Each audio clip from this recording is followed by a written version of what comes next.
भाजपा कांग्रेस ने मिलकर राजस्थान में भ्रष्टाचार किया। दोनों पार्टियां मिली हुई है, मेरे नाम से 4 बुराई करो और नागौर में भारी भ्रष्टाचार करो। सारे अधिकारी भ्रष्टाचार में लिप्त है और जो भ्रष्टाचार करना चाहते हैं वही नागौर आते हैं। जैसे नागौर का एसडीएम है जिसको लगा रखा है, यहाँ कल कोई लैंड पे कब्जा कर रहे थे, मैंने फोन किया कलेक्टर, एसडीओ मौके पे गया। उसके बाद एसडीओ का खुद का एक प्लॉट है उसके अंदर, उसके बाद एसडीओ ने फोन बंद कर लिया। उसका भाई कोई तीसरा होगा, एक्शन वो होगा तो नीचे तहसीलदार होगा। सारे अधिकारी भ्रष्टाचार में लिप्त है और जो भ्रष्टाचार करना चाहते हैं वही नागौर आते हैं। इनका काम है कि जैसे हनुमान जी किसी के खिलाफ मामला उठाएंगे तो हम जाके कह देंगे सीएम साहब को कि साहब हनुमान जी को हम कमजोर कर रहे हैं, देखो देखो हमने खींच सीट पे कब्जा कर लिया, हनुमान जी कमजोर। इस आड़ में भ्रष्टाचार कर, ये धंधा लोगों का यहाँ पर। मेरे नाम से 4 बुराई करो और नागौर में भारी भ्रष्टाचार करो। तो ये हो गया। पब्लिक मारी जा रही है, आप देखिए पैसा ही नहीं पहुंच रहा, इसका मतलब पब्लिक पास कुछ भी नहीं पहुंच रहा। आप तो मेडिकल, मैं ये कह रहा हूँ, मैं दिशा की मीटिंग लेता हूँ, मैं उपस्थिति यहाँ दर्ज कराता हूँ। आप ये बताइए, पूर्व सांसद जब खुद भूमाफियाओं को वो संरक्षण दे रही है, गाड़ियों में लेके घूम रही है, तो कैसे इस स्टेट का, इस जिले का क्या होगा? ये तो बाढ़ ही जब खेत को खाने लग जाए तो उस खेत का क्या होगा? ये निश्चित रूप से बहुत बड़ी विडंबना है। और मैं नागौर के एसडीएम को ठीक मानता था, लेकिन कल की घटना के बाद पता लगा वो भी यहाँ लूट खसोट करने के लिए भी बैठा है। लंबी पर्सनल की हाईटेक थी उसकी, खाता पीता अच्छा है और कब्जे भी अच्छे कर लेता है। कल का कब्जा जो 53 नंबर में था, निश्चित रूप से उसका भी बहुत बड़ी उसके अंदर भूमिका रही। कोई भी भूमाफिया हो, अगर कहीं भी करे तो उसका इलाज होना चाहिए। अब बताओ, जब हमारे नेता नांगड़े और अधिकारी इसके अंदर मिल जाएंगे तो कैसे काम चलेगा? बताओ मुझे आप।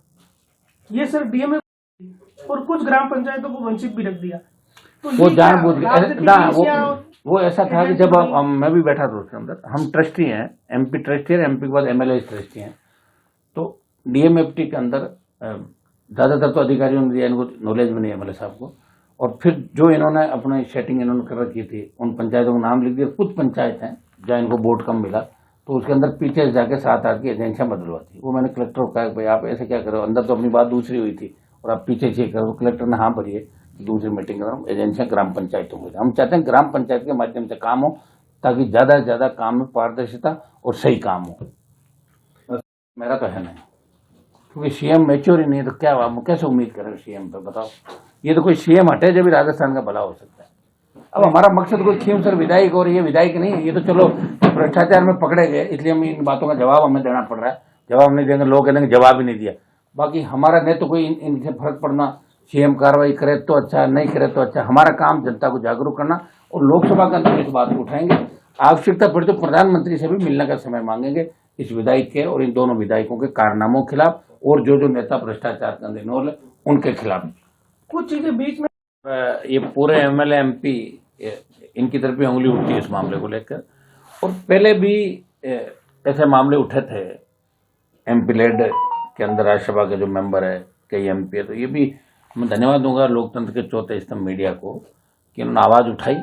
और निश्चित रूप से राजस्थान के अंदर बहुत बड़ी घटना है कि भारतीय जनता पार्टी कल अपने शासनकाल के 2 साल पूरा कर रही थी, और 2 साल पूरा करने के उपलक्ष्य में ये वीडियो वायरल हुआ यहाँ पे, जिस वीडियो में बीजेपी के एक विधायक खींवसर से वो 40% कमीशन की मांग कर रहे हैं और अपने बेटे को भी इन्वॉल्व कर रहे हैं, पैसा भी ले रहे हैं 10 लाख रुपए।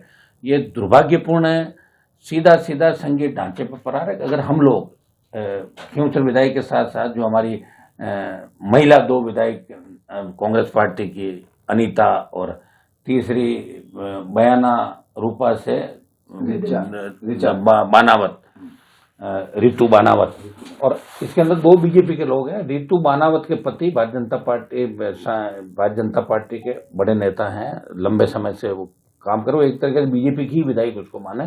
2 बीजेपी के विधायक और 1 कांग्रेस का विधायक, मतलब भ्रष्टाचार के अंदर भी गठबंधन कर लिया दोनों पार्टियों ने कि मिलजुल के राजस्थान को लूटेंगे। 70 साल लूटा है और लूटेंगे, जिसमें दमो करके दिखाते। एक तरफ प्रधानमंत्री का नारा मोदी जी का, न खाऊंगा न खाने दूंगा, तो ये इन्होंने ये कह दिया कि हम खाएंगे और जम के खाएंगे, जो होकर लेना। एक तरीके से बड़ी चुनौती। और मैं अभी एक चैनल पे देख रहा था कि रितु बानावत और इन विधायकों के जो बयान आ रहे हैं, ये कह रहे हैं हम कार्रवाई करेंगे, हमारा नाम कैसे लिख दिया, पैसे भी खा जाना और गुर्राना। अब बताओ ये दोहरा मापदंड कैसे चलेगा?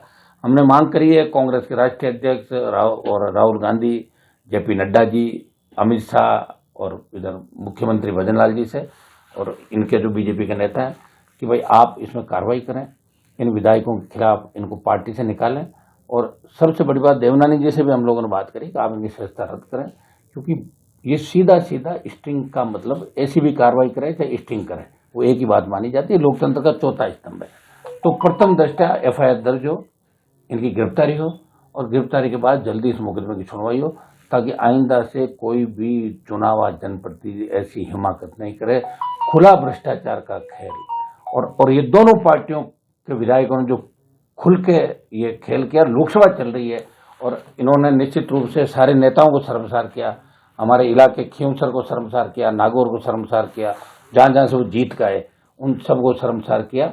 और अब लोग इस बात का जवाब मांग रहे हैं, साहब इस पर कार्रवाई होनी चाहिए। तो मैं भी सरकार से मांग करता हूं कि इनके खिलाफ कानूनी कार्रवाई हो, मुकदमा दर्ज हो और इनकी गिरफ्तारी हो तीनों विधायकों की, और जो इनके पति और जो पैसे देने वाली जो टीम बताई बेटे की, इस गिरफ्तारी को हम लोकसभा के अंदर भी इस मामले को कल मौका मिला निश्चित रूप से उठाएंगे और मोदी जी को कहेंगे, क्या मोदी जी, और अभी भजनलाल जी सुबह ही भाषण दे रहे थे कि भ्रष्टाचारियों को मैं नहीं छोड़ूंगा, तो मना कौन करे, या हो गए 3-4 तो ही, अभी पहले पार्टी से निकालो, एफआईआर लॉन्च करो, गिरफ्तार करो इनको। और ये कोई भी हो, चाहे भ्रष्टाचार कोई भी करे, और जनप्रतिनिधि अगर भ्रष्टाचार करने लगे तो फिर जनता के अंदर क्या संदेश जाएगा, आप बताओ। लोग कहते हैं एमएलए साहब भी खा रहे हैं, हम भी खाएंगे, लोग ही कहेंगे इस बात को।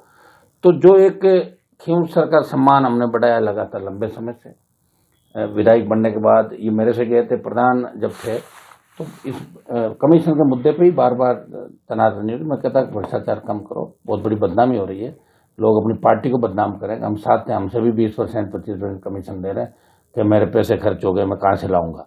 तो इस तरह करके और धीरे धीरे मेघराज सिंह ने इनको 23 से चुनाव पकड़ लिया। बजरी आंदोलन जब मैं मेघराज के खिलाफ करा था, और फिर ये बीजेपी के हाथों चढ़ गया।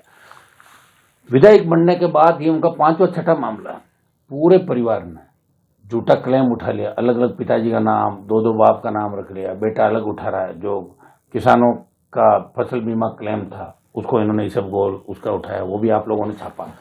200 करोड़ की इलीगल माइनिंग कर ली खुद की खातेदारी में, और फिर तथ्यों में छेड़खानी करके, और वो नाम भी अपने रिश्तेदारों को उसको चेंज करने का प्रयास किया इलीगल माइनिंग की। बायोडीजल सरेआम ये लोग बेच रहे हैं, दूध का सारा ठेका खींवसर का ले लिया। एमएलए लेड में भारी भ्रष्टाचार, पंचायत समिति में भारी भ्रष्टाचार, कोई भी काम आएगा, कोई भी ठेकेदार आएगा, उसे पैसा लेना। तो भ्रष्टाचार का नंगा नाच इस विधानसभा क्षेत्र के अंदर, और मैं तो कह रहा हूँ 3 पकड़े गए जिनमें 2 बीजेपी के हैं, पूरे राजस्थान के अंदर नंगा नाच चल रहा है। और मुझे लग रहा है कि जब सोशल मीडिया पे बहुत ज्यादा वायरल हुई, उसके बाद अशोक गहलोत को चिंता हुई, और उसके बाद कांग्रेस के नेताओं को चिंता हुई। 6 घंटे अखबार 5-6 बजे आ जाता है, उसके बाद 11 साढ़े 11 बजे अशोक गहलोत का बयान आता है कि कार्रवाई करनी चाहिए। तो करो कार्रवाई, मना कौन कर रहा है? निकालो पहले अपने विधायक को बाहर, आप बर्खास्त करो, उसके बाद अपना आप निकलो, या बीजेपी पहल करे। अब इनका कंपटीशन होगा पहले कौन कार्रवाई करे, तो पहले बाद के चक्कर के अंदर हो सकता है कि नहीं भी करे, लेकिन हमारी मांग रहेगी। और निश्चित रूप से बहुत गलत संदेश पूरे देश के अंदर राजस्थान का गया कि राजस्थान के विधायक सांसद इस तरह भ्रष्टाचार के अंदर इन्वॉल्व है। और मैं सरकार से मांग करता हूं कि आपराधिक मुकदमा दर्ज हो, इनकी गिरफ्तारी हो बाप बेटे की, और उधर रीतू और उनके पति की, और तीसरा जो अनीता और उनके परिजनों की, जो लोग इसके अंदर इन्वॉल्व थे। क्योंकि स्टिंग का मतलब भी मुझे पता है कि अशोक गहलोत के समय बीजेपी के 1-2 लोगों के खिलाफ शायद स्टिंग का इन्होंने कोशिश करवाई थी कुछ लोगों ने, तो उसमें भी मुकदमे दर्ज हुए थे। तो मुकदमे दर्ज होने चाहिए और गिरफ्तारी होनी चाहिए। अगर भजनलाल जी चाहते हैं कि 2 साल की उपलब्धि में कुछ, क्यों भजनलाल जी का भी ज़्यादा समय बचा नहीं, मैं आपको बता दूं, दिल्ली बहुत नाराज है, कुछ भी नहीं कर रहे हैं, कोई रिजल्ट नहीं आ रहा है। और इस हिसाब से अगर पंचायत चुनाव है तो बीजेपी बहुत पिछड़ जाएगी, और इनके नेतृत्व में अगर अगली बार चुनाव 28 का, तो कोई बड़ी बात नहीं, भारतीय जनता पार्टियां तीसरे दल के रूप में चली जाएगी, जो राजस्थान की हिस्ट्री के अंदर आज तक नहीं गई, एक नया इतिहास भी बन सकता है। तो हमारी दोबारा से मांग है कि इन भ्रष्टाचारियों के खिलाफ नकेल करते हैं, और भ्रष्टाचार जो नीचे से लेकर ऊपर तक, हम ये कह रहे हैं ऊपर से अगर शुरुआत करोगे तब नीचे सुधार होगा। अब ये तो ऊपर से भ्रष्टाचार आप करोगे तो मैं तो कह रहा हूँ इनके जितने भी पैसा इन्होंने दिया, जिन इस 2 साल 1.5 साल के अंदर जो भी काम यहाँ पर हुए, इनकी सिफारिश में जो काम हुए, इनके सारे सिफारिश लेटर सीएम को मंगाने चाहिए, देखना चाहिए कहाँ कहाँ फंड दिया, कहाँ कहाँ नहीं दिया। उन सब की भी डीएमएफटी का जो पैसा भी दिया, उसके अंदर भी जांच होनी चाहिए कि एमएलए के रिकमेंड पे जो काम हुए उनमें कितना पैसा लिया गया। निश्चित रूप से बहुत बड़ा घपला घोटाला है। और इनके बाकी भी जो बायोडीजल, माइनिंग और फसल बीमा के जो मामले, उनमें भी दर्ज करके इन्होंने फार्म के अंदर भी जो तथ्य छुपाए उसकी भी जांच हम करवा रहे हैं। तो निश्चित रूप से नागौर खींवसर की बदनामी है, किसान कौम की बदनामी है, और हम सब की ये बहुत बड़ी बदनामी आज इस वायरल वीडियो के बाद हुआ। मैं धन्यवाद दूंगा भास्कर के जो स्टिंग जिन लोगों ने जान हथेली पर लेके, क्योंकि जो भी स्टिंग करता है तो निश्चित रूप से उसकी दुश्मनी बढ़ जाती है। और लोकतंत्र का चौथा स्तंभ मीडिया इसलिए कि जब नेता चुप हो जाते हैं, सब मिल जाते हैं, तो मीडिया कहीं न कहीं से इस बात को उठाता है। अधिकारियों का भी, कोई अधिकारी गड़बड़ी करता है तो उसका भी इलाज इसी तरह करना चाहिए, ताकि अपना आप आजकल तो सोशल मीडिया की ताकत सबसे बड़ी ताकत है। आप देखिए देश के अंदर ट्रेंडिंग में शायद 2 नंबर 1 नंबर पे मामला आ गया, तो कार्रवाई तो होगी, ये तय है। ये पार्लियामेंट में भी उठेगा मामला कि भाजपा कांग्रेस ने मिलकर राजस्थान में भ्रष्टाचार किया, दोनों पार्टियां मिली हुई है, और ये सबूत इन्होंने वायरल वीडियो में दे दिया कि एमएलए लेड का पैसा भी मिलकर खा रही दोनों पार्टी।